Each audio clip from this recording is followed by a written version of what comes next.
예, 메리 크리스마스. 예, 지금 여러분들 옆에 계신 분들과 메리 크리스마스 하면서 웃으시면서 인사하시기 바랍니다.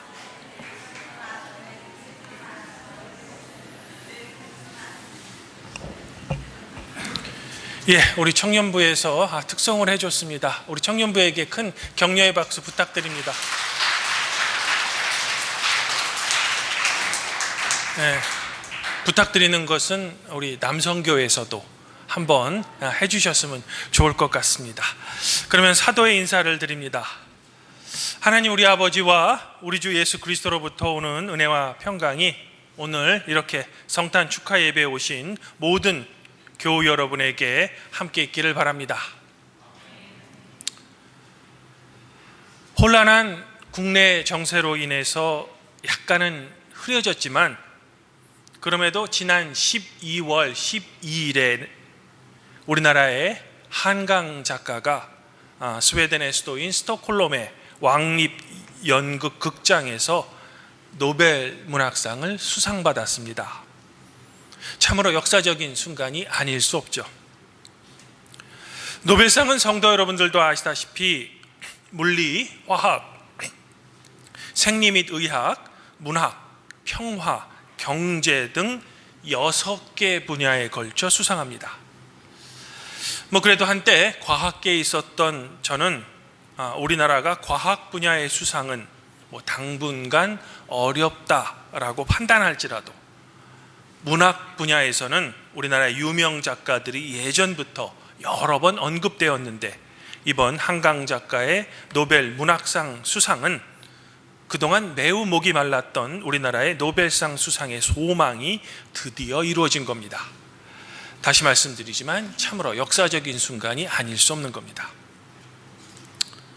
근데 어떤 분들이 간혹 저에게 묻더라고요.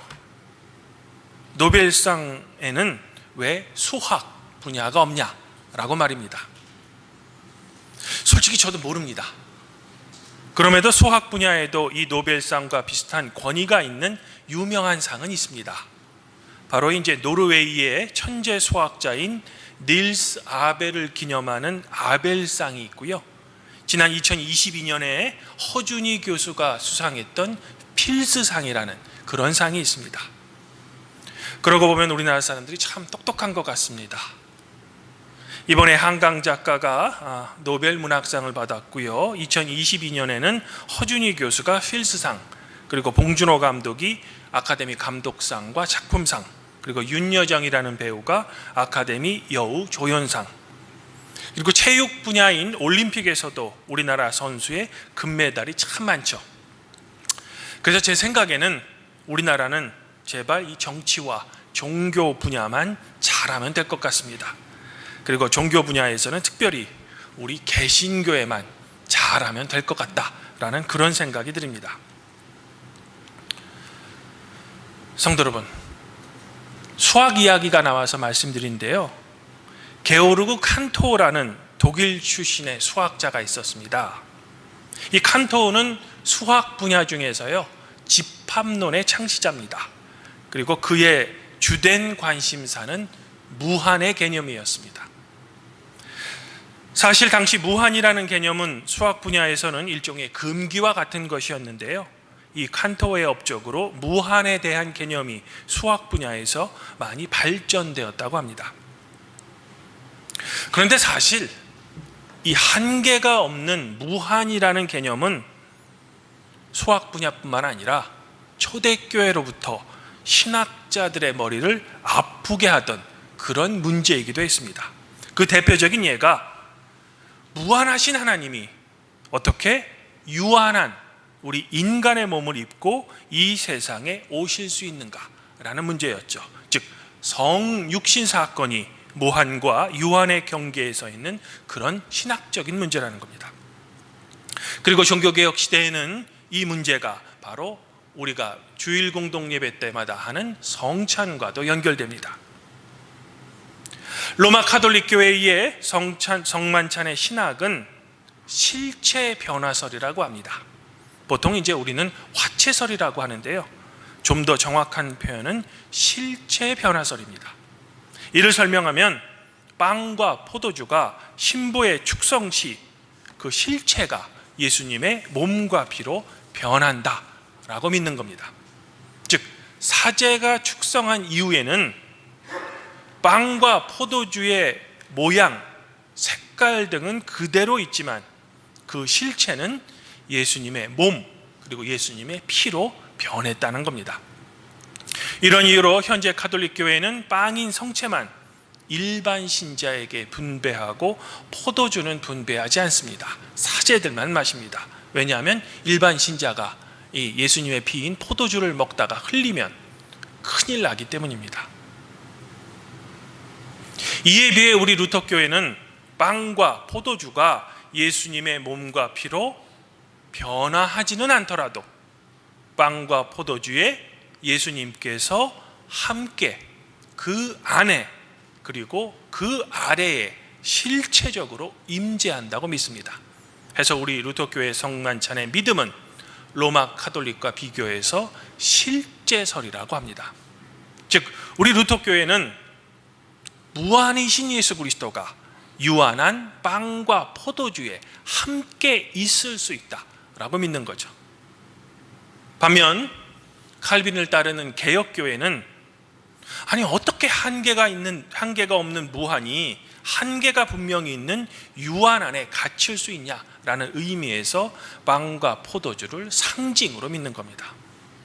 이런 이유로 종교개혁 당시 치빙클리와 루터는 그 유명한 1529년 마르부르크 회담에서 교회의 일치를 이루지 못했습니다. 성만찬의 신학이 달랐기 때문이죠. 해서 당시에는 서로에게 성만찬을 분배하지도 않았습니다. 물론 지금은 1973년 로이엔베르크 협약 이후에는 우리 개신교인들끼리는 서로 성만찬을 주고받게 된 겁니다. 그런데 오늘 요한복음은 한계가 없는 무한이 어떻게 한계가 있는 유한 안에 들어갈 수 있는가에 대해 우리에게 나름대로 성서적 근거를 제시해 준다는 거죠. 그리고 그 의미에 대해 우리에게 알려준다는 겁니다. 오늘 구약 말씀인 이사야 52장 10절은 조국 이스라엘을 잃어버리고 먼 타국인 바벨론에 사로잡혀 와 있는 이스라엘 백성에게 아주 다음과 같은 기쁜 소식을 선포합니다. 여호와께서 열방의 목전에서 그의 거룩한 발을 나타내셨으므로 땅끝까지도 모두 우리 하나님의 구원을 보았습니다. 이제 곧 이스라엘에게 구원이 임한다는 겁니다. 물론 당시 고대 근동의 정치 군사적 상황에서 이런 이사야 선지자의 구원의 기쁜 소식이 실제로 현실적으로 얼마나 가능한지 아마 이방 국가의 지도자들은 매우 의심했을 겁니다. 비웃었죠.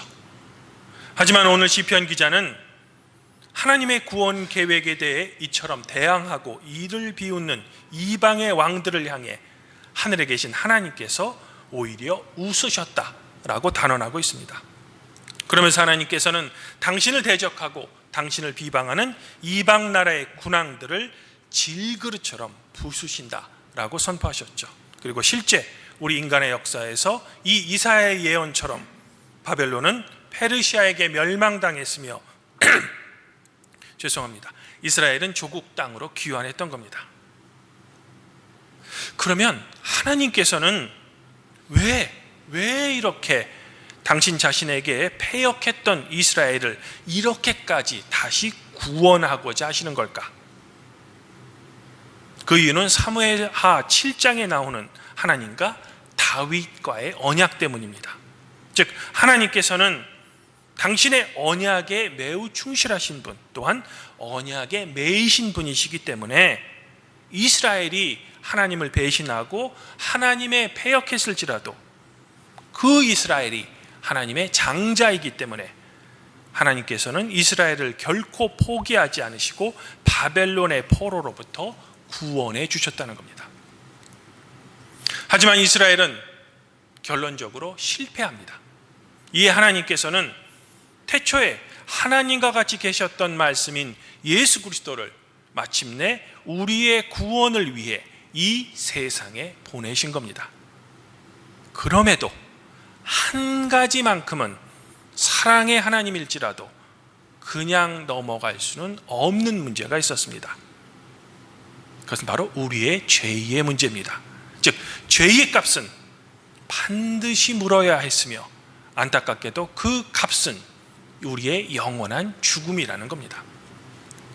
하지만 죄의 값으로 성도 여러분들에게 영원한 죽음을 주기에는 하나님께서는 여러분들을 너무나도 사랑하셨다는 겁니다. 그래서 하나님께서 선택하신 방법이 당신 자신이 우리와 똑같은 육신을 입고 이 땅에 오셨다는 겁니다. 왜?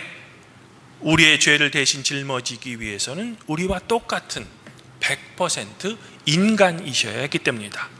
바로 무한하신 하나님께서 유한한 우리 인간의 몸을 입고 하늘에서 내려오신 겁니다. 성육신 하신 거죠. 이로써 우리가 공동 예배 때마다 함께 먹고 마시는 그 유한한 빵과 포도주에 예수 그리스도가 함께 그 안에 그리고 그 아래에 실제할 수 있는 겁니다. 그리고 예수 그리스도가 실제하신 그 빵과 포도주를 우리가 먹고 마실 때 여러분 안에 예수 그리스도가 함께 계실 수 있는 겁니다. 이것을 오늘 요한복음은 말씀이 육신이 되어 우리 가운데 거하셨다라고 말씀하고 있는 겁니다. 이를 보다 더 정확하게 표현하면 여러분 가운데 하나님께서 장막을 치셨다는 겁니다. 과거 출애굽 시절 광야의 장막에 하나님의 임재가 있었던 것처럼 이제 하나님께서는 아기 예수의 몸으로 오셔서 여러분과 항상 함께 하신다는 겁니다. 주님 안에서 한 형제자매인 팔복교회 성도 여러분, 하지만 말씀이 육신이 되어 여러분 안에 거하신다라는 진정한 의미는 우리만을 위한 예수 그리스도의 대속의 사건을 의미하지 않습니다. 거기에는 반드시 한 가지가 더 첨가되어야 합니다. 그것은 예수 그리스도께서 여러분에게 보여주신 하나님 사랑, 이웃 사랑의 실천의 삶이라는 겁니다. 바로 제자도의 삶이라는 거죠. 그러므로 우리는 성만찬을 함께 나눌 때마다 여러분을 향하신 예수 그리스도의 사랑을 여러분 안에 품되 그 사랑을 나만이 아닌 우리의 도움이 간절히 필요한 우리의 이웃에게도 함께 나눠야 하는 겁니다. 이것이 무한하신 하나님이 유한한 우리의 몸으로 오신 진정한 이유이기 때문입니다. 우리의 삶이 예수님을 점점 닮아 하나님 사랑과 이웃 사랑을 우리의 삶에서 치열하게 실천하기 위해서 말입니다. 이제 말씀을 정리합니다. 우리는 하나님의 모든 면을 알 수가 없습니다. 그저 하나님께서 계시하신 그 한도 내에서 우리는 하나님을 이해할 수 있을 뿐입니다. 이를 비유하면 장님이 코끼리 만지는 것과 비유사하다는 겁니다. 해서 성도들마다 자기의 신앙생활에서 체험하신 하나님의 경험이 모두 다 다를 겁니다. 여기서 중요한 점은 하나님의 체험은 옳고 그름의 문제가 아니라 성도마다 다 다양하다는 겁니다. 그럼에도 한 가지는 분명합니다. 그것은 바로 앞서 말한 하나님은 사랑이시라는 겁니다.